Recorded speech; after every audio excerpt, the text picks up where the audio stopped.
So they're invading Spain now. We got another one of these Napoleonic videos. I'm glad you're here with me. We do history. We react to it. We learn from it.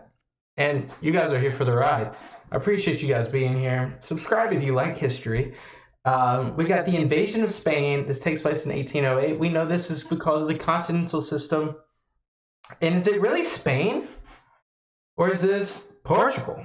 I can't remember, because the Iberian side of the conflict is such a interesting thing that I've never really thought about. I never even knew it happened.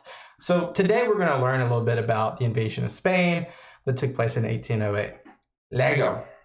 History TV History March collaboration, supported by our sponsor, Osprey Publishing. In the autumn of 1807, French Emperor Napoleon Bonaparte dominated Europe. He had humbled Austria and Prussia, and sealed an alliance with Russia. Of the major powers, only Britain still defied him. And it'll always be that way. It'll never change, even after Napoleon exits in like 10 years.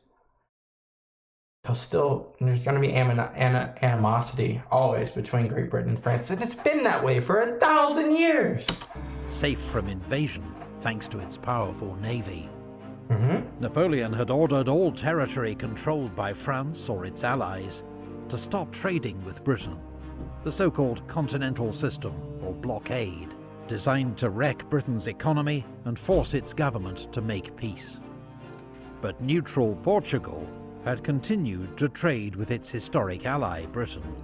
So Napoleon sent an army under General Junot to occupy the country and force it into line.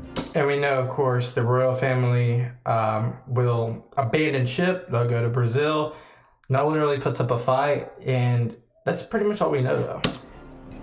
The invasion was supported by France's ally, Spain, though privately, Napoleon held Spain's rulers in contempt. The Bourbon royal family was decadent and corrupt.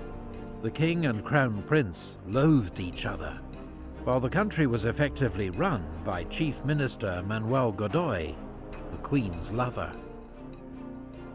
Spain, Napoleon concluded, was backwards, militarily weak and incompetently governed, and he devised a plan to seize control of the country.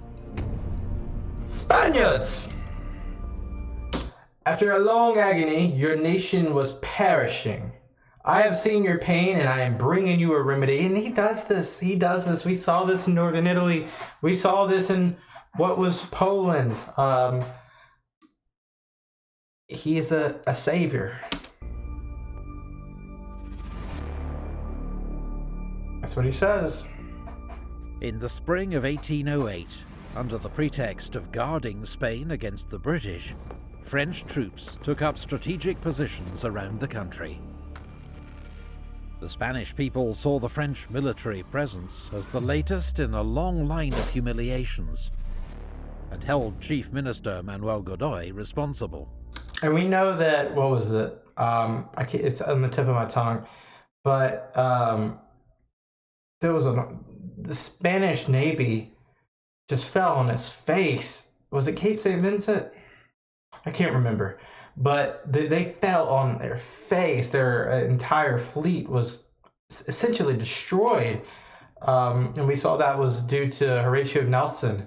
I can't remember the place where it took place. But yeah, I bet you Spaniards are just looking around like, why can't we be more like Britain? Why can't we be more like France? Why can't we win? Why aren't we great? There were riots at the palace of Aranjuez. Godoy was nearly lynched. Wow. Napoleon invited the Spanish royal family and Godoy to take refuge in the French city of Bayonne, and sent Marshal Murat and 50,000 troops to restore order in Madrid. It sounds so similar to the revolution, doesn't it? But on the 2nd of May 1808, the people of Madrid rose up against Murat's soldiers. It became known as the Dos de Mayo uprising, immortalised by the artist Francisco Goya. 2nd of May. This scene shows Mamelukes of Napoleon's Imperial Guard attacked by the citizens of Madrid. 100 soldiers were killed. The French responded ruthlessly. That's one thing that you're gonna have to see. Like, if there's ever a time where you inflict pain on Napoleon's army, he's gonna come back 5x. Shooting down dozens in the streets and executing more than 100 by firing squad. Meanwhile, in Bayonne, Napoleon forced King Carlos to abdicate and bestowed the title King of Spain. Who would have thought? Who would have thought that the last name was going to be Bonaparte? On his own brother, Joseph. Who is the enemy of your happiness? Napoleon, Emperor of the French? What is Napoleon's origins? From evil. That Spanish pamphlet. Oh, so this is propaganda. Spanish pamphlet. Catechism. Interesting. That summer, as Napoleon forced a new modernizing constitution on Spain, and his brother Joseph entered Madrid as its new king, the Spanish reacted with fury. Of course! The French weren't just arrogant foreigners trampling on their national honor. They were godless atheists who, during the French Revolution, had rejected the Pope and Catholic Church. And we saw that, in the Revolution, there was just an entire alternative point of life, away from royalty, monarchy, away from how everything's been, which includes the monarchy, and how monarchies have always been. They've always been so attached to the Pope. We see this with the Church of England and Great Britain. We see this with the French monarch, and there was almost a different religion that was spawned, not just atheism, but almost a different religion that was spawned out of the revolution. So you have all these people that are, having nothing to do with religion, and the people that are religious, like the people in Spain, are just going to see this as an invasion, not just of conquest, but of ideology. Napoleon, priests warned the peasants, was the very Antichrist himself. Wow. Revolts erupted across the country. The Spanish army was joined by militias and partisans who attacked French troops and killed collaborators. Wow. French soldiers carried out savage reprisals. No mercy was shown.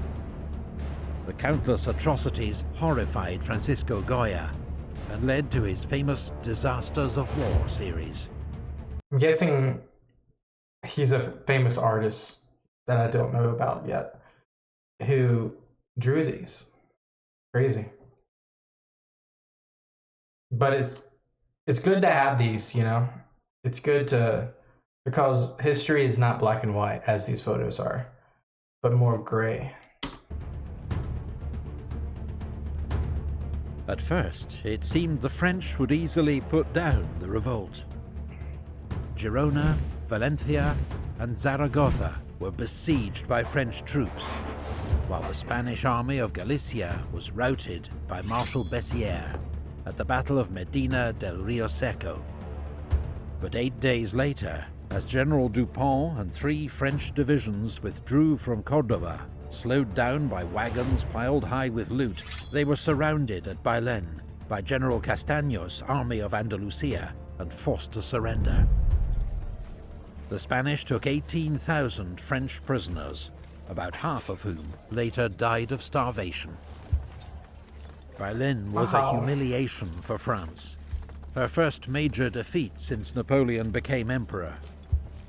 France's enemies across Europe were delighted. Napoleon was incandescent with fury. The situation went from bad to worse. He's going to start to send more troops. The Portuguese joined the revolt, while fierce Spanish resistance forced the French to abandon the sieges of Valencia, Girona, and Zaragoza. Spain's new king, Joseph Bonaparte, was even forced to flee the capital. The British assisted the revolt, which the Spanish now called a War of Independence, by shipping weapons to Spain using the Royal Navy. On the 1st of August, a small British army commanded by Sir Arthur Wellesley landed in Portugal to aid their revolt. It almost is like another coalition, you know? We're getting the British involved, you got Portugal, and you got Spain involved. That's 3. That's a coalition in my book. On the 17th of August, he beat a small French force at Rolissa. Then, 4 days later, beat Junot's main army at the Battle of Vimero.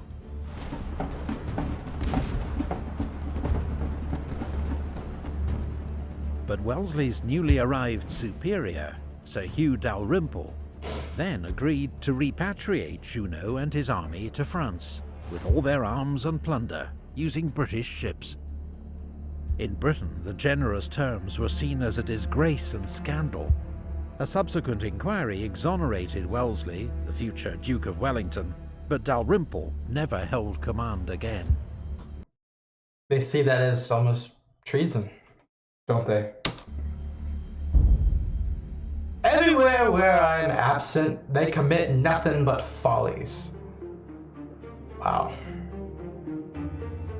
Okay. Napoleon decided the only way to sort out the situation He's gonna send more in troops. Spain was to go there himself. I'll go there himself, more troops. He assembled 130,000 reinforcements, including many of his best troops, and on the 7th of November, led a second invasion of Spain. Most Spanish troops were inexperienced, were often badly equipped and led, and their armies had no coherent strategy. They were no match for the Grande Armée, which burst across the Ebro River and inflicted heavy defeats on the Spanish at Burgos and Tudela. At Tudela, Marshal Lannes' Third Corps avenged the defeat at Bailén by smashing the army of General Castaños, sending it fleeing in 2 directions. That is a crazy 4-1. Not even 4-1. Dang. Almost 7-1 odds. Not odds. 7-1 difference in the casualties down there. 650 to 4,000. Wow. Makes sense, but wow. Napoleon pushed on rapidly. North of Madrid, 8,000 Spanish held the mountain pass at Somosierra. Napoleon, impatient to break through to the capital, ordered forward the Polish Light Horse of the Guard.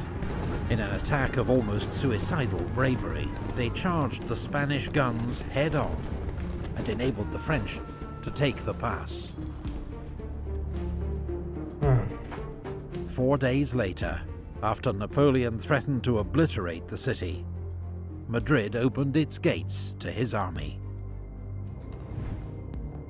Unaware of the disaster engulfing Spanish forces, a 20,000-strong British army, commanded by Sir John Moore, had just arrived in Salamanca after a 300-mile march from Lisbon, with another smaller force en route from Coruña. The British army was inexperienced, but in contrast to most Spanish forces, They're not novices. it was well trained, organized, and led. As news reached Moore of the Spanish collapse, he nevertheless planned to divert French forces by attacking Marshal Soult's isolated Second Corps and threatening Napoleon's communications to Burgos and France. At Sahagun on the 21st of December, the British 15th Hussars advanced overnight through winter frost and made a dawn attack on a French cavalry brigade, routing it in one great charge. But as Moore prepared a full-scale attack on Soult's corps, he received news that Napoleon was advancing rapidly towards him with his main army from Madrid. And we know one thing about Napoleon's armies, they move quickly. I am pursuing the English, sword to their kidneys. While 2 French corps under Marshal Lannes began a second bloody siege of Zaragoza, Napoleon saw a chance to get to grips with the British at last. Intending to trap Moore between his own forces and Soult's Second Corps, he force-marched his troops over the icy Guadarrama Pass in the midst of a blizzard. Moore, facing odds of more than 2 to 1, immediately ordered a retreat, planning to march 250 miles to the coast, where his army could be evacuated by the Royal Navy. For both sides, the race to the sea was an exhausting slog through mountains, mud, and bitter cold. Many fell by the wayside as British discipline collapsed, leading to looting and drunkenness, except among the rearguard, which fought several skillful delaying actions and kept the French at bay. Soldiers of Britain's elite 95th Rifles were prominent in these skirmishes. This specialised light infantry regiment wore green uniforms for better concealment, and were one of the few units on any side armed with rifles.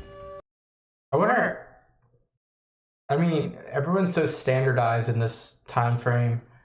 Green uniforms, how common was that? I mean, that makes perfect sense. You know, I think most people leave the standardization of army around World War I. You're not wearing all these funny, I think they're funny, these funny hats and these very colorful uniforms. But green, you're blending in as camouflage. It's interesting to me. Is it common to have, I mean, armies camouflaged in this time? I haven't heard much of it, so this is interesting to me. Unlike the standard smoothbore musket, rifles had spiral grooves in the barrel that spun the bullet as it was fired, making them slower to load, but much more accurate. In one legendary incident during Moore's retreat at Cacabelos, rifleman Tom Plunkett picked out and shot dead a French general at 400 yards. Some say further.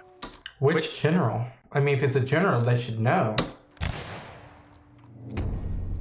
I'm curious, if you know that general, let me know below. Let me know that's real. Thanks to the skill of the rearguard and the desperate pace of the retreat, the British kept one step ahead of the French.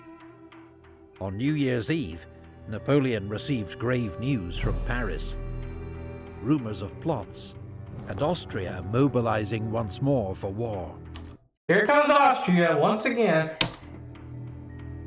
The Emperor immediately left for France, taking many of his best troops with him, and entrusted Marshal Soult and Second Corps with finishing off the British.